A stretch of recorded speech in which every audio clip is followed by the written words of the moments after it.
सही भी नहीं अरे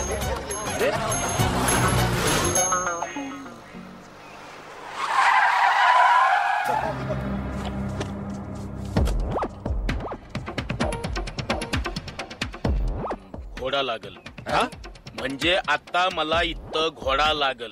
घोडा काढ. कळल.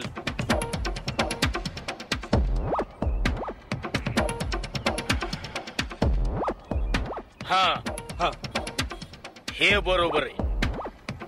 आता हा माझ्या लेवलला आला. कोण तुम्ही? हु आय आर यू हु असं तो मला विचारतोय. अरे मग सांगा ना.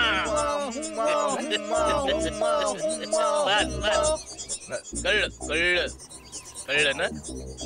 आपण हुम्माबाई. हुम्माबाई फेमस हुम्माबाई जे नेहमी हातभार करतात ते. ए गाबन्या जास्त मचमच नको. डायरेक्ट मुद्द्याच्या पॉइंटवर ये. कशावर? हे बघे गाबन्या मला सांग तू गाभण कसा झाला याची आयडिया मला पाहिजे. काय बोलता तुम्ही? हे तुझ्या पोटमाळ्यामध्ये हा जो काय भाडे करून ठेवलेला आहे ते कसं काय शक्य झालं बुवा तुला ते आपल्याला पण कळायला पाहिजे. नाहीतर हे सगळं अनधिकृत बांधकाम आहे ना आम्हाला पाडायला लागेल. अहो मला खरंच माहित नाही. अहो अरे अख्खं होल वर्ल्ड वराडतंय की तुझ्यात काहीतरी वेगळं आहे पण हा बोलतो नाही. हे बघ तुझं हे गाभण प्रकरण आपल्याला कसं काय झालं ते कळलं पाहिजे. तुम्ही डॉक्टरांना विचारा ना. अरे तू विचार कसला करतो? डॉक्टरला विचार आणि फाइंड आउट कर. आणि काय भानगड आहे ती कळली की मला कळव. कळलं? कळलं. काय कळलं? तुम्हाला कळलं ते मला कळवायचं. कळलं कळलं. चला चला चला चला चल गाबने येतो. वैभव राणे तुम्हाला डेट काय दिली होती? तो वैभव राणे ना त्याच्यासारखं वाटल्यास मी गरोदर राहील. तू गाभण कसा झाला? एक गोष्ट लक्षात घ्या. हा राणे घराण्याच्या इज्जतीचा प्रश्न आहे. हो ना मग तो तुम्ही हवा तसा सोडवायचा आहे. आमचं काही म्हणणं नाहीये. काय हे काय बोलणं? काय बाई म्हणजे बरोबरच आहे. अहो मुलगा गरोदर तुमचा आहे ना मग आमचा काय संबंध त्याच्याशी? अरे काय काय चाललंय तुमचं? कशावरून भांडताय तुम्ही? भव्या इथे ड सायलेंट नाहीये. तू गप्प बस भव्या. संबंध नाही कसा? संबंध नाही कसा? तुमच्या मुलीनं आणि यानं दोघांनी मिळूनच केलेलं हे सगळं. हो ना असेल केलेलं पण जी व्यक्ती गरोदर राहील त्या खानदानानं बाळणपण करायचं अशी वर्षानुवर्ष पद्धत पडलेली आहे. कळले का? हो की नाही? हो. अरे अरे अरे शहरात राहून रीत भात विसरले ते लोक. अहो पहिलं बाळणपण हे मुलीच्या बाजूनी करायचं असतं. हो ना मग गरोदर कोण आहे? तुमचा मुलगा. आमची मुलगी गरोदर राहील ना तेव्हा बघू काय करायचं ते. अरे बापरे म्हणजे आता हे बाळणपण करायला तयार नाहीत. आपण मुलाकडचे म्हणून आपण बाळणपण करायला तयार नाही. मग ह्याचं बाळणपण करणार कोण? मी करणार. मी आणि बाई आम्ही आमच्या बाळाला या जगात आणायला समर्थ.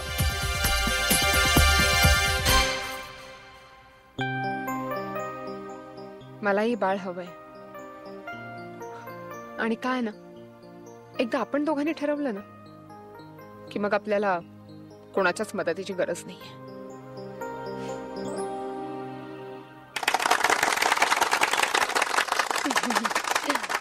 मैत्रिणींनो आजचा सत्कार समारंभाचा दिवस आपल्यासाठी फार विशेष आहे. आनंदाचा आहे.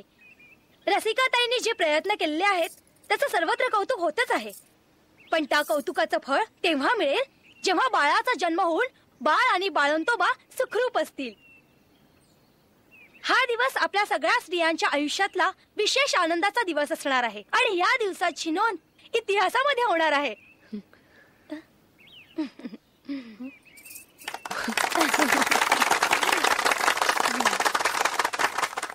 आज स्त्रिया पुरुषांच्या खांद्याला खांदा लावून प्रत्येक क्षेत्रामध्ये काम करत आहेत. पण जेव्हा मातृत्वाची जाणीव होते तेव्हा ती स्त्री असल्याची तिला जाणीव होते. पण यावरही रसिकाताईंनी उपाय काढलेला आहे. आता स्त्रीच्या खांद्याला खांदा लावून पुरुष मुलाला जन्म देणार आहे. आणि यावरूनच खऱ्या अर्थाने पुरुषाला स्त्रीच्या भावना वेदना समजणार आहेत. पण आपण रसिकाताईंचा सत्कार करून एवढ्यावरच कार्य थांबवायचं नाहीये. तर या कार्याचा श्री गणेशा झालेला आहे आणि याचं अनुकरण सगळ्यांनी करायचंय. अहो माझे हे कोऑपरेटिव्ह संस्थेतच काम करतात. त्यामुळे या कार्यात ते नक्की कॉपरेशन करतील. हे बघा, तुम्ही काहीही म्हणा, पण स्त्रियांची कामं स्त्रियांनीच करायला हवीत. हे मुलं सांभाळणं पुरुषांना जमणार आहे का? हो, का नाही जमणार?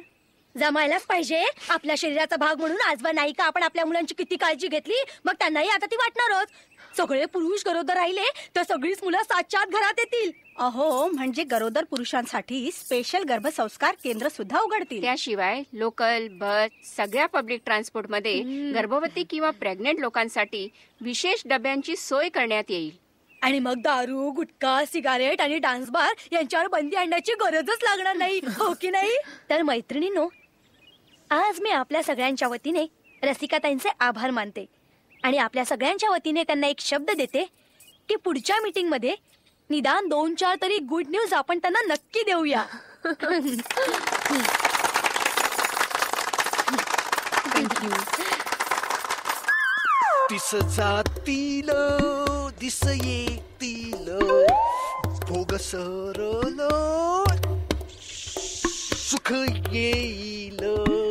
दिस जातील दिस येतील भोग सरल सुख येईल. पण कधी येईल, कधी येईल? हे काय, तुला ऑफिसला नाही जायचं आणि आंघोळीला नाही गेलास अजून तू? त्यासाठीच तर जोर लावतोय ना. आंघोळीच्या आधीचा विधी अजून उरकायचाय, पण होतच नाही. त्यासाठीच प्रयत्न करतोय, रसिका, कधी कधी असं होतं बघ, आपण खूप आठवायचा प्रयत्न करतो पण आपल्याला सुचतच नाही. तसं होतंय मला आता. हो रे माझा राजा.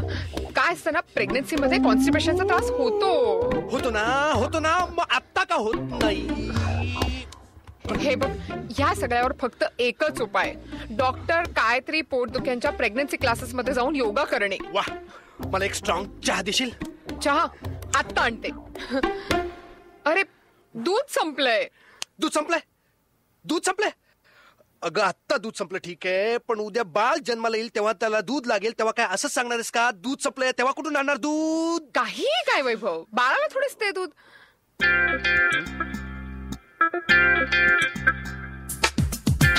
काय ते